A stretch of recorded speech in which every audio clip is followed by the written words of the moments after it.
only real unit of measure to me has always been time. I got tired of trading my time for money. If you're okay with this number and you're okay with me making money, I'm gonna pay everybody involved. There's no point in getting like all this business and money and whatever if you don't feel good. How y'all doing? Good to see y'all. I'm not the only swole dude in here, okay? I do a lot of stuff in real estate. I've been doing real estate for 20 years. I'm a broker, I'm an agent, I'm a wholesaler, wholetailer, investor, whatever. I worked full-time oil and gas for 13 years. Started out driving 18-wheeler. No education, worked my way up to a vice president of the company. Worked so hard at something I decided that I didn't want to do. But I didn't know that until I got there. I don't know how many people are in here are W-2. One, a lot of people. All right, I imagine like half the people in here are W-2, maybe wanting to be full-time real estate. All I could think about that, it was like every day. I was like out in the field. I was driving a truck. I was getting better at my craft. I was the guy that blew up stuff downhole, so they could frack. So I'd wire the explosives. They'd shoot them off. I was, all that good stuff. Worked my way up to the vice president company, and I quit. I went full-time real estate. How'd I do that? The whole time I was there, I was making good money, fortunately, and I was buying rentals. I was buying trap houses. I was telling Ryan that earlier. In South Texas, I wouldn't recommend because they don't appreciate like they would up north. You don't make any appreciation, but you get cash flow. Anyway, I learned. And I started buying mobile home parks. I bought a mobile home park downtown San Antonio. The first one I bought, I used the same philosophy that I would for like your trap house. I was like, 2%. I didn't know what I was doing. I had a bunch of regular rentals, but I wanted to make some actual cash. So this park was, the owner wanted $550,000. It was expired listing. I was telling Jason earlier somewhere here, he's like, where do you get all your mobile home park leads? And I want to drop this value for you because it's not out there and there's no competition if you're into that. You can scrub mobilehomeparkstore.com and get expired listings. However many years back you want, there's no competition. Just get a VA to scrub them, make you a list, send a blast text, hey, you want to sell. That's how we find parks these days. And we don't have competition doing it. That's how I did it then, but I didn't know what I was doing. I didn't have a VA, so I was just calling these expired parks. Anyways, long story short, I got this dude to finance this park to me. I was making $7,000, so 2%. I was like, hey, I'll give you $350,000. He's like, cool, 10%, 30-year AM. We did it. I learned. I ended up selling it for $550,000 after I got it up to $12,000 a month in rents. I learned a lot. Ended up getting another park, and I'm telling you all this not because of hey, I bought this stuff, but there's a lot of people that want to get into multifamily, getting whatever, apartments, parks, they're different beasts, but this next one was making $15,000 a month. The guy wanted $1 million. I offered him $750,000. I said, hey, I don't have $750,000 to give you.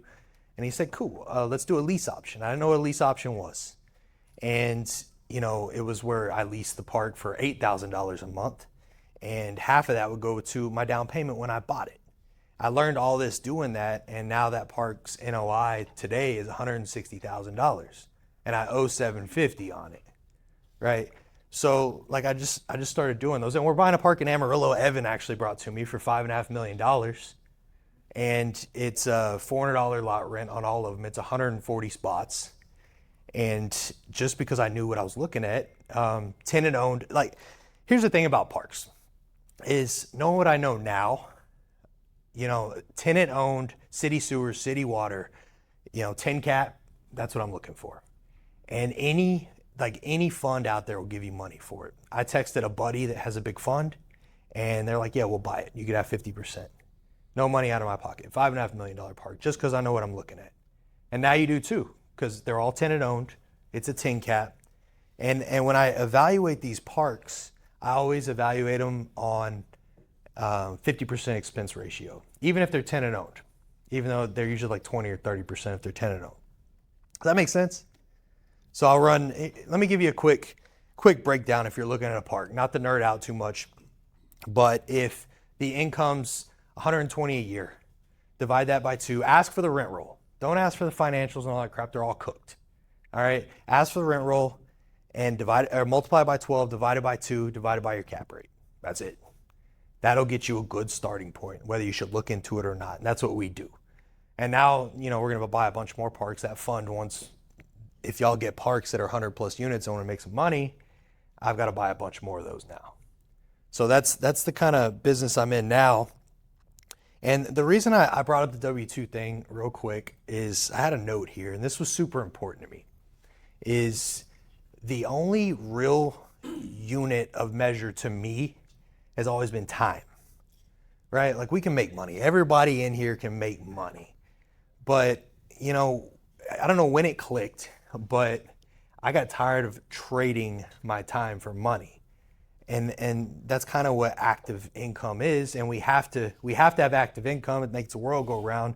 But I wanted to start investing in bigger things and doing these kind of things. And that's why I left oil and gas. So if you're going to leave W-2, my rule of thumb, we had a talk with a big guru guy in my group today. I have a group called Wholetails. And, you know, his suggestion was, you know, milk your W-2 until you get enough income and feel comfortable. What is enough income? For me, it was 3 times. My salary was $25,000 a month. So I had to make $75,000 a month before I wanted to leave. That sounds crazy, right? But that was just what I felt comfortable doing. So, all right, so parks and private money. Everybody in here wants to know how to get money, I'm sure, if you don't already have it. You get hard money, right? We could all get hard money on deals. And if you're hard money lenders in here, don't like boo me or throw holy water. But if you're talking to park owners, this is like a crazy hack to get private money. When you talk to these park owners, like if y'all go to expired listings or mobile home park store, you ask these park owners, blast text them or whatever you do. Do you want to sell? No. Do you want to lend? What do you do? I get badass deals, 50 cents on the dollar. Well, yeah, bring them. Literally, that's the conversation that I had. Like literally, mobile home park owners, like they lend. I have so many lenders that are mobile home park owners. And then they're so proud of you too when you start talking to them. Like, oh man, I wish I was you. Yeah. Well, they're all old, so they're just like a lot of, you know, they're trying to help. You know, my first private lender, I bought 30 houses with him, and it was the guy that I bought the park from in San Antonio, and that's when it clicked. You know, I was one day like I was paying him for like a year, and I'm like, hey, like I want to buy more houses, you know, and he's like, all right, you know, 10%, 30-year AM, 2 points, I'll fund 100%. I was like, I'll go find some portfolios, and that's what I did, you know. So I bought a bunch of houses with them. The bad thing about private money, in my opinion, is if you have access to a lot of capital, you can get bad deals, and I did a lot of that too. I'm not just talking good, I'm talking bad too. Like I bought a lot of bad deals because I could. That sounds crazy, but you know, I was like, oh, it meets 2%. Well, it doesn't always matter. You got to put all this money into it and look at the whole picture. So, you know, that's a big hack for mobile homes. All right, so I'm gonna give you another hack. I don't know if y'all are into. We live in Texas. Y'all probably know man camp housing. I don't know if you do or not. Do y'all know what man camp housing is? Like for like Oilfield and stuff like that. So behind a park that I owned, I had 2 acres. And I used to live in man camp housing. What it is imagine like a 4-plex mobile home, right? You imagine that. They're like studio apartments. They got a kitchen. They got, you're looking at your bedroom. You know, it's all just one studio. And there's a bathroom and a shower. That's what I lived in forever when I was out in the field. Well, I had 2 acres, and I talked to a company. Man, I'll have to get y'all the plug for this company, but there's plenty of them that do it. You can get these 4-plex mobile homes for $60,000. Well, my land was OCL. It was outside of city limits, but you could see Walmart. It was pretty cool. So I didn't have any restrictions. I just had a handyman tap into our water and tap into the sewer, and I had to hire the certified, you know, septic guy or whatever and get that approved with the county. For 80 grand all in, I could put these man camp style houses and build decks on them and charge $700 a door. So for $160,000, I got $5,600 extra a month, right? And the bank gave me all of this because I already had a park there. So I just did a cash out refi, right? I was like, hey, here's my plans. I'm gonna make this much money by putting this. And they're like, hell yeah. So they gave me the money. So I did it, no problem. So if y'all have any land, those do really well. Affordable housing is like crisis mode right now. I think me and Ryan were talking about that earlier. Isn't that no problem renting his trap houses? He was even saying he was Airbnb-ing them, which is awesome. But if y'all have some land and you're into that, something to definitely look into. I wish I could think of the the manufacturer. RGN. RGN is the manufacturer of those. If y'all look up their site, you could get these for $60,000, 4-plex units. And yeah, it's pretty, they're brand new product. So I pitched this deal to I have a mentor, he's a billionaire. He wants to put 100 of them on 10 acres because that's how lucrative something like this is. The numbers are just stupid. Like, anyways, it's a good deal. All right, so I'm going to kind of flip over to how we're managing this stuff because, like, I'm one person. I don't use property managers. I have VAs. And me and Ryan were talking about this earlier too. I don't know how many of y'all like run a VA team or have VAs, anything like that. Are they just cold callers, or they do more? Do you have like assistants, operations? Cold call. Okay, yeah, we have cold callers too. Airbnb management. Yeah. Skip tracing. Yeah. Calling. Executive QuickBooks. Yeah. Just bitch work. Book me a table in the tower. Stuff like that. Do you go through a service, or do you just get them like Facebook you hire groups? one and you treat one good, and then you just put them on the payroll to go find good people. Yeah. I wish I would have done that. I hired a service, which they've done great. They do all that, but it's expensive. I pay them like $1,000 a month. Like, and I have a team, so I can't really get rid of them, right? Because I lose my team. Yeah, it sucks. But I have executive assistant, I have a dispo, I have acquisitions, and property management. There's 3 in property management. One's the dispo gal. I pay her $50 when stuff gets rented. And if any of y'all hire property managers, you're like, that's insane. Like, because you're paying, Evan, how much do you pay whenever you fill one of your units? 400. Yeah. So, I mean, and they're happy. It's good money, whatever, for them. And then I have a dude that handles operations side of it. So anyways, blah, blah, blah. You can get VAs to do this stuff if you train them and you know what you're doing, you have the time, or somebody knows. I like running it that way. I know Jason, we have a mobile home park together. He's in here somewhere. He deals with my VA all the time. I can't do the lights. I feel like I'm supposed to pose or something, but yeah. He talks to my VA directly, right, Mark? So anyways. All right, so we use AppFolio whenever people, have maintenance requests, because you're probably like, well, what are you going to do with maintenance and all this stuff? Maintenance request hits. I think you have to have a certain amount of units for AppFolio, but if you can, it's good. But the VA takes care of that too. They, when the request comes in, we have preferred vendors. They get a quote, and I have to approve the quote, and then they get the work done, and then we have to have pictures and videos. So I try to make it full service. I'm still involved. I'm not going to tell you it's just a full thing. I'm not there. I'm there all the time. But it helps to have help, and it's just cheaper, and it's like how I like to run my stuff. So I already went over back of the napkin math for mobile homes. I really want to stress something are any of y'all into mobile home parks? Or want to be into mobile home parks? Okay. So I don't touch anything that's less than 100 units now. I wouldn't say to start like that if you don't have any, but it's the same amount of energy. And you probably hear that all the time, like if you read stuff or watch stuff with anything, but it is same freaking amount of energy from a 20 to 100. It's just less return. But also I've had where I've owned all the units. I own parks where I own all the units. I really I wouldn't touch it unless it's all tenant owned.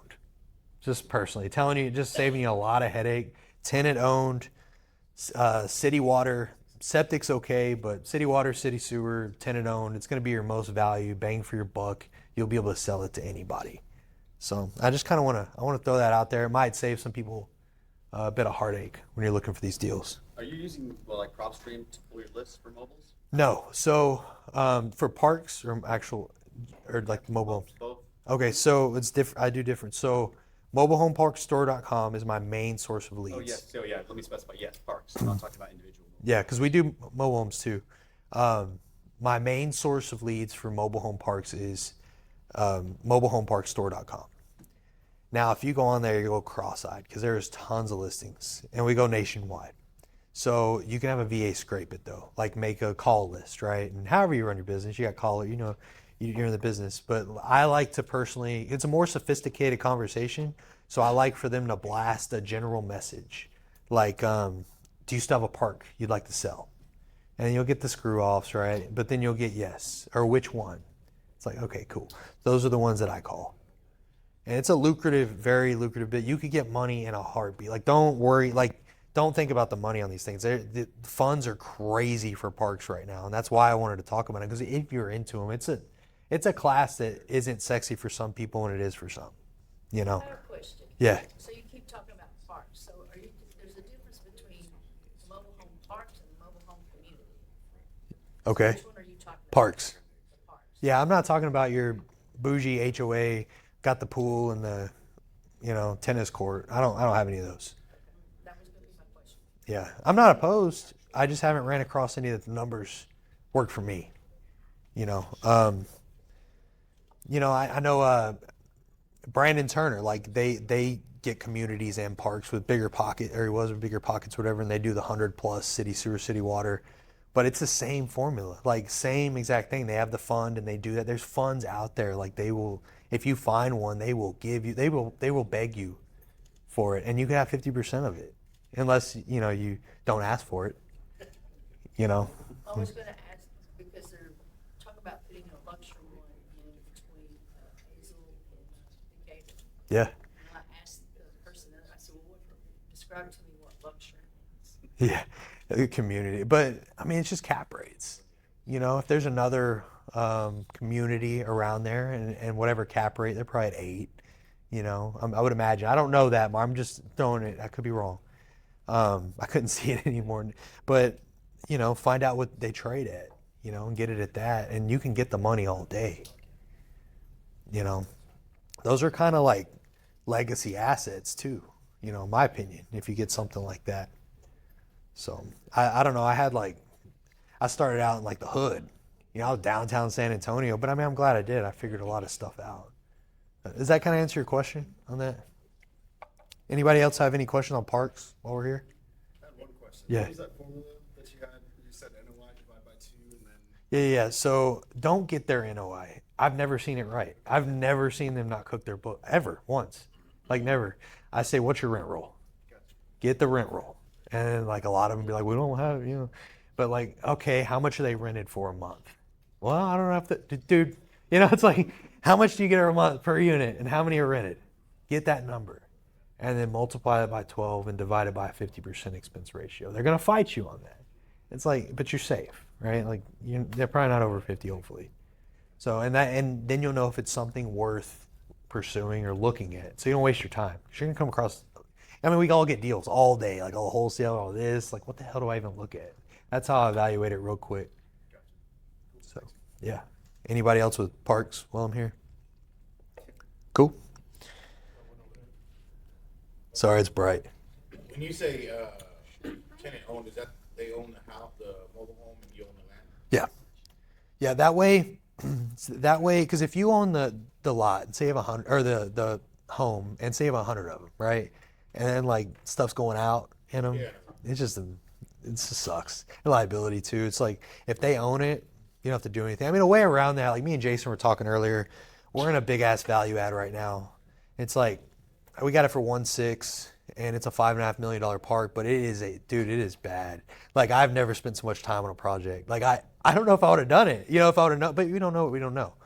And they're not tenant owned. So like our next step is maybe just cheap rent. Hey, you take care of everything, right? I've done that too. But to avoid all that and to make this lucrative for funds, because you want funding, tenant owned. If they're tenant owned, city sewer, city water, 100+ units, you're going to have, like, there's no way you're not getting money. No way. Or if you just want to we want to wholesale it, I would keep it. But, Does that answer your question? They own the unit. Yeah, no doubt. And then do you ever build them, or you buy them that are already made? I buy it. So I had an old guy I used to hang out with at a bunch of parks one time. I built one park. I built one community, but it was outside of city limits. I would just buy it. I would just buy it. There's a lot of crap to do. So no, I don't build it. There's a lot of different, like some parks have like 70s units, 80s units, 90s. I've had several. I had a park that was all 70s units. The reason I sold that one in San Antonio, I didn't want to. It was a cash cow. I mean, it was $350,000. It brought me $12,000 a month. I was downtown San Antonio, but there were 70s units. So in my head, I'm like, and I didn't have to do anything. I had an on-site guy that fixed everything, but I'm like, I have to replace these one day. You know, like I don't want to do that. So I went ahead and just cashed it. I cashed it, like I got the cash for a while. They paid in cash, you know, and then I sold it to like an up and comer guy for a good deal. You know, I made a couple $100,000 and it was whatever. So, yeah. And notes are really lucrative too. You know, like if you could sell the note to somebody, you're making interest now. I'll tell you something. Me and Jason got the other day for our park is there was a 2003 model, looked nice, vinyl floors, all this stuff. The guy wanted $25,000, which by the way, this is important. You can get a brand new. I'm a dealer. I have a dealer's license. You get a brand new mobile home for $35,000 from the manufacturer. If you go to a lot, it's like $80,000, right? That's what people pay. That's why everybody's upside down. When you call these people that own mobile homes, you're like, how the hell is your balance? What? Like, they 100,000, like it's worth 30. It doesn't make any sense. I got it for $400 a month at 0 interest, and I paid him $15,000. That's really normal though with mobile homes. Like people will just take payments. I didn't give him a down payment. I was like, you know where our park is, you know. And I hope we sell that on a note. That one's a test because this park's giving us hell. I want to see if I can sell it on a note or if we're going to have to rent it. I don't know. I thought we were going to get to sell it on a note, but nobody has $5,000 in this place. Like, man, we're running into a lot of roadblocks on this one, but you live and learn. And a big thing I like is if there's like an H-E-B close by or wherever I guess big grocery stores are different everywhere, but if there's like a big grocery store within walking distance, a park bench so the bus comes, like that's really important to me. I look for that stuff. I have a question. Yeah. So when they don't pay, what happens? You evict them. So like, Do you have to go through the eviction process? yeah, like I have a VA that handles my evictions. So they have a guy they pay like $15 to, and they go put the 3-day notice on the door and they take the picture, send it to the VA. The VA has a relationship with the county. They give them the 3-day notice and the paperwork. It's $350 to evict them. I got 4 going on in our park right now. We're still, but yeah, we're evicting 4. But I mean, evictions in Texas aren't hard. It's just a pain in the ass because then you got to clean them up and fix them. But here's the thing on those is we end up owning the trailers because they don't have the money to move them. That was going to be my question. Yeah. So a lot of times I'll negotiate, hey, will you give me your trailer? Yeah, cool. And it's usually like a bill of sale or we'll do the transfer. But I'll get them to give me I'll be like, hey, I'll just clear out your debt. Just give me your unit. So, I mean, it costs like $5,000 to move them. You know, another $2,500. And that's if you're good. I got this last one moved for $3,000, but I really had to like beat the guy down. I felt kind of bad. I was like, I'm gonna be doing a lot of business with you. All right, I'm gonna jump into another topic that I do, unless y'all have some mobile home questions. Mobile home park, anything. All right, so I do wholesales, right? I used to flip a lot, and you know, like y'all probably done a lot, like people flipping here, right? Oh yeah. All right, cool. So like, you know, you have good ones, you have bad ones. Even if you're good, you can't always win. I just the return on the time and money for me personally. I know people that just crush it and whatever. I don't at that. But I do crush being able to look at comps and tell if they're going to sell in 60 days or less as is. I do have a knack for that. I'm on a lot of times. And I can just buy them and resell them. Really? Like, what will it sell for in 60 days or less as is? Multiply that by 70%. And we have a fancy calculator, but you don't need it. And we go resell it. So I do a lot of those now. I don't flip. If it's a flip, I'll wholesale it. Plain and simple. I will not touch it if I cannot do a wholetail. If I can't just buy and resell it. And a lot of people call me out on that. They say it's BS. They're like, there's no way you're buying stuff at that discount. And my response, and Evan's in my group, he sees the stuff, but my response is like, you can't get what you're not willing to see. You know, so like if you're not looking for it and you're not open-minded to it, you're not going to get those deals because you don't see them. It's like mobile home parks. They're a good deal. You know, wholetails. I mean, we got one with like a 80K spread in Corpus right now. If I showed you this, you'd be like, you're a freaking liar. You know, like there's no way they just, but it happened that people got divorced. The wife was squatting. I hired my attorney for $400 to write a letter. You know, she left before I even had to go through the eviction, and he's just selling it to me for what he owes because he can't afford it. You know, it's an 80K spread. It's a wholetail. It's a brand new house. It's 2 years old. You know, and we do that all the time because that's all I'm looking for. You know, if I was looking for more flips, I'd find more flips. I'm looking for wholetails. I'm looking for mobile home parks. Also, what I do a lot is novations. So say that it doesn't meet that 70%. All right. Well, you know, we can do a novation if it meets this formula. Market value will sell in 60 days or less. Me and Evan got one right now with a 40K spread. Hopefully, might end up 30, whatever. We're not doing anything to it. We're not buying it. We're not taking it down. Market value will sell in 60 days or less, minus 10%. All right. Pay your realtors full 6% commission. You want to hire the baddest realtor to sell this thing for you. You want to have an awesome experience. And then, you know, give yourself a couple percent for title, right? And then you have a couple percent to play with. You know, you're not getting full market ask price, right? So that's what we do, minus 30K. I usually like to do this for a 30K minimum fee. And we do a couple of those a month. And I get a lot of referrals for those. And the way that transaction looks, and the way it looks when I'm on the phone with the homeowner is, you know, we've all talked to the sellers like, hey, I'll give you whatever, right? And they're like, get the hell out of here. You're crazy, right? It's like, okay, what do you want? And then what can you do? All right. And just as long as there's like, I'm just going to give you a number, do the formula, but 60K spread. Just do a quick number because it'll work a lot of times. As long as there's like a 60K spread where it'll sell in 60 days or less, as is market value, just say, hey, would you mind getting that number if we marketed it? Do you care how you get your money? And you'll get some that say yes, some that say no. And if they say you can market it, you're going to go hire the realtor. And I know you're already going to be like, well, why wouldn't they hire the realtor? I don't freaking know, and I don't care. I don't care. We do business with who we like, know, and trust. They like me yabbing it. I was gonna ask you. Yeah. I come across a lot of people like, oh, my house is this on the market. What are you doing? Yeah.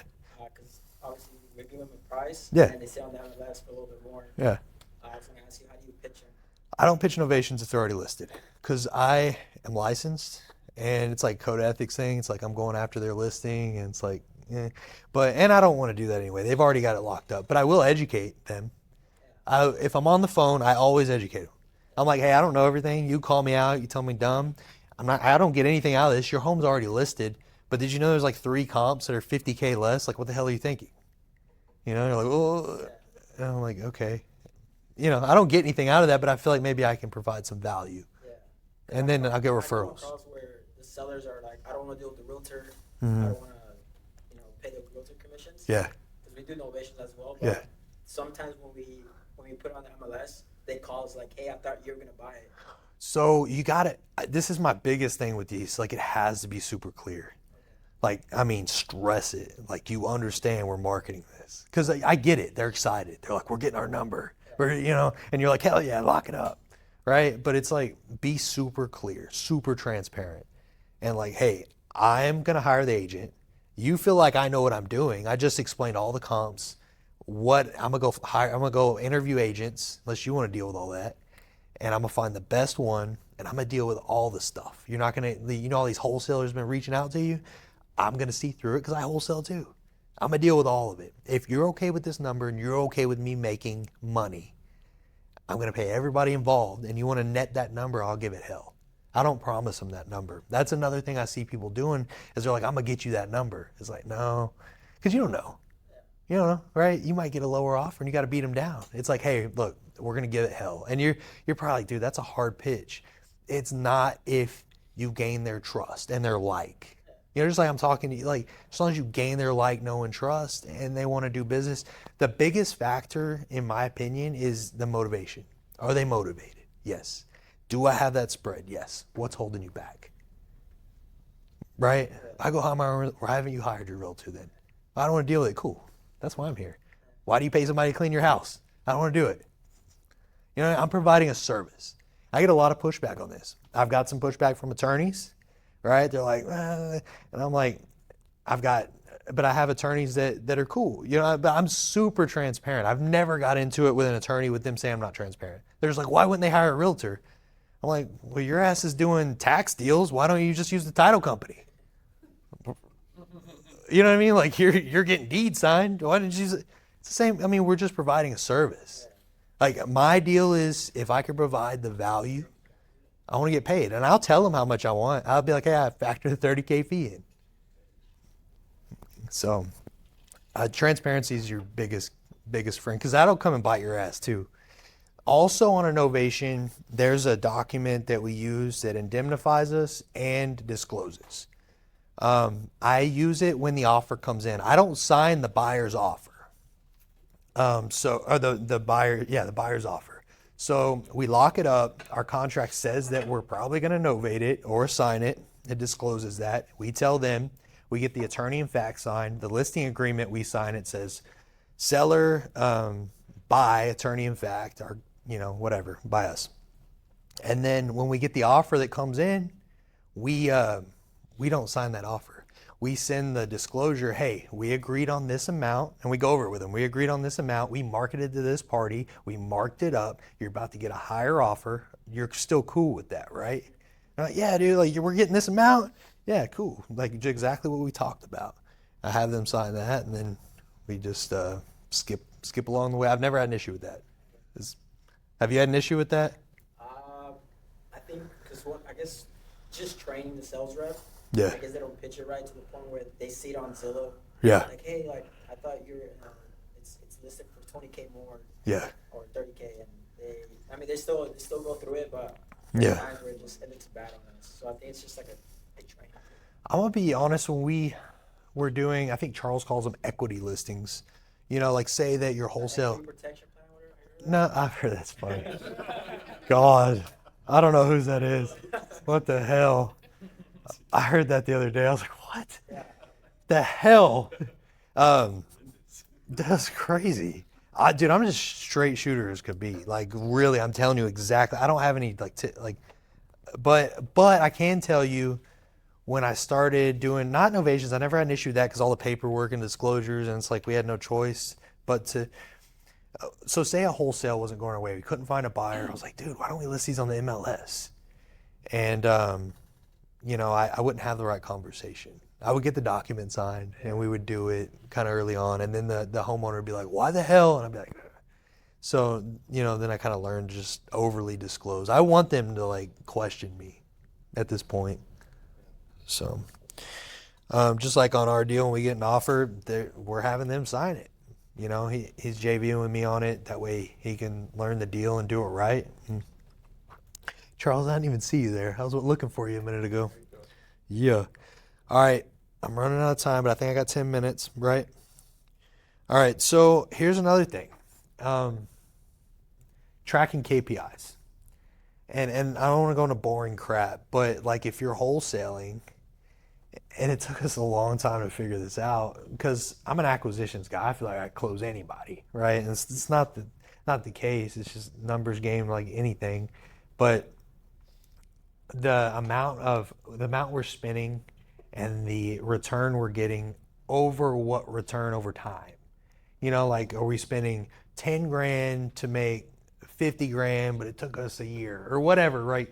Like we weren't just because it was a 5x, but it took us a year, or different things. The reason I'm telling you this is I almost dumped a lot of money on some more direct mail this year before I talked to our bookkeeper.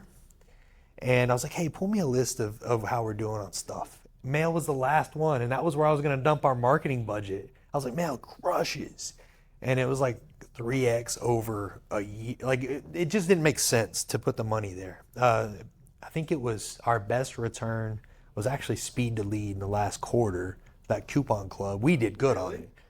The coupon club. How much Why? is your How? budget? Why? So for every 2,500, we made 25,000. But those were novations. So take National or just Texas? national. But take those were novations, right? So I'm not saying that's wholesale deals. My wholesale deals on there have been the smallest I ever have. So that's kind of, What's your average days on market closing for Novation? 60 days. I'm very aggressive. I will not take it. Like, I will not. I'm not like, oh, we're going to try it out. I won't do it. I probably get 10 Novation referrals a day. Like, and I turn most of them down because I'm like, y'all, it's just people want to make a deal. And I'm like, I'm not doing that. Like, I don't feel right. For one, I don't feel right. Like, I'm tying up these people's home. I'm putting it on the market. I'm giving it a bad name, right? Because if you see a property on the market forever, like, and it doesn't sell, like, it looks bad. I don't want to do that. I don't want to stigmatize a property. Dude, crazy. Yep. I've had a question about novations. Yep. I've heard this term a lot, and I'm a new licensed realtor. My understanding is a novation is just replacing. To replace, yes. A new one. Yeah. What it sounds like you're talking about is basically a net listing. Is that Pretty the much. same Yeah. thing? Pretty much. Yeah. Is it the same If you're a licensed realtor, I think net listings are legal in Texas. They're just frowned upon. Yeah. You get a net listing agreement. I talked to my attorney about that, actually. I was like, hey, should we just do a net listing agreement? He's like, just do what you're doing. Like, titles are all cool with it that you deal with. I almost drafted a net listing agreement for Texas, but we use ours nationwide. My attorney was cool with it, But yes, you're right. Same thing. So with these agreements, really, if I'm doing these type of creative deals, I need to talk to a licensed real estate attorney and have them draft specific contracts for me. Because my broker, I'm with EXP, they're going to be like, what the hell are you doing? So I've got a buddy. Yes, I have my own broker's license, and I almost went to EXP, and I didn't because I do so many novations. I didn't want to have to ask for permission on some stuff like that. Right. So yeah, but you can get them drafted, or you could get them from like a $500 course with like Novation King or something. I think they got a good one. I've seen those. So it just depends what you want there. Does that make sense? Yeah, no, that's helpful. Disclose. You're a realtor. You're licensed. So. Yeah, KPIs was my biggest thing. Is you turn up what's working, you turn down what's not, and whether it's a spreadsheet, if y'all want, I have a pretty cool tracker. If y'all want to like hit me up, I'll send it to you. I don't want anything, but I have a really cool tracker my team's made, and you just like put your lead source in there, and it'll calculate everything for you. But I think it's super important. If you're not doing it already, and you kind of want to crank that up, or know where to put the money, so you're not like throwing spaghetti at the wall, seeing what sticks. I would do that. I told you referrals is something huge for me, and the way I get those is from social media. And again, I'm picking on Evan, but I'm trying to hook him up with a guy that does mine right now. Not because I get anything, but I'm really big into it. It's like post twice a day on social media. Like, referrals are our number one source of deals. So if I wasn't doing that, I wouldn't have my number one source of deals. Like, and most people are like, I don't need a social media crap. I don't like posting. I don't feel like doing that. And the thing is, and Ryan does a good job. Dude got a badass brand. Like, everybody knows. Like, you think about Trap House, right? The thing is it's important, And anyways, just keep it simple. Like, I just like to post what I did the day before, what I did the day, whatever. And the reason I do that is I want to attract my tribe. If you like me, great. Have my pictures on my freaking underwear posing. You know what I mean? If you're like, this guy's on my nerves, cool. You know what I'm saying? Like, I don't care. But like, the thing is you attract your tribe. And then when they get deals or they need help or you need help, is you got your tribe. People are thinking about you, like, know, and trust, sales. Like, if you're not already posting twice a day, like, just do it. Even if it's stupid, you sound stupid, you'll get good at it. Yeah. ChatGPT, I don't do that crap. I literally sit there and write. You can't even read half of my stuff. I'm so dyslexic when I type. Like, you're like, what the heck? This dude misspells everything. If you ever read any of my posts, it's bad. People call me out all the time. I'm like, I don't care. Like, whatever. You sent me a deal last month. Get the hell out of here. So anyway, and in Facebook groups, like, huge source of leads. Like, just go in there, post value every day. I think Ryan asked me the other day, why are you in that Amarillo group posting every day? What the hell are you trying to do? And it's like, I'm supporting, right? Like, but the thing is, if you just create like a local group or something, any kind of group, you don't have to know everything. Tell them what you don't know, whatever, but just provide what value you can every day, just once a day. And you freak out with how many deals you get just out of that group, how many connections, how many leads. I don't know how much money I got to spend to like get in proximity with a lot of people I have, and just doing that kind of stuff would have probably done it. Last but not least, because I'm running out of time, is y'all don't shake your head at me, but like fitness is huge for me. All right, like we got to be here for our families, right? Our friends, everybody around us and stuff, and like everybody kind of shakes their head at me like, oh, get the freaking hell out of here, Travis. But like, it's super easy. I want to give you a hack. Go to ChatGPT. Say, give me a macro plan. I'm this weight, I'm this age, I'm this height. Give me a macro plan and a meal that calculates to a meal plan. And I like these foods for the week, right? And get like 5 meals you like or 4, however many times you eat a day. And then build me a workout plan. This is all the equipment I have access to, and these are the times I have access to it. Build me a workout plan. All right, now it's going to give you a macro plan. It's going to give you a meal plan, like under 5 minutes. And then say, I'm going to want to check in with you every week, and I want you to adjust it for me every week. And do a starting picture. And then every week, send another picture, and it'll give you adjustments. Yeah. Yeah, and you know, like The hack from earlier that we were waiting for? yeah. For real though, because like fitness is like a passion of mine. So like I'll train people, you know, I just like it. I love it. You know, I love transformations are freaking cool. Like I got to do, I just lost like 25 pounds. His ass started slacking. I got on him. He's like, well, I lost 25. I don't give a damn. We got 25 more to lose. Like, what the hell are you doing? Yeah. He's like, everybody in my family said, I don't care what they said. I don't give a, like, we going or you gone. Like, but it's just huge to me. So I think it's important. I think if there's no point in getting like all this business and money and whatever if like, you know, you don't feel good walking around. So cool. Appreciate y'all's time.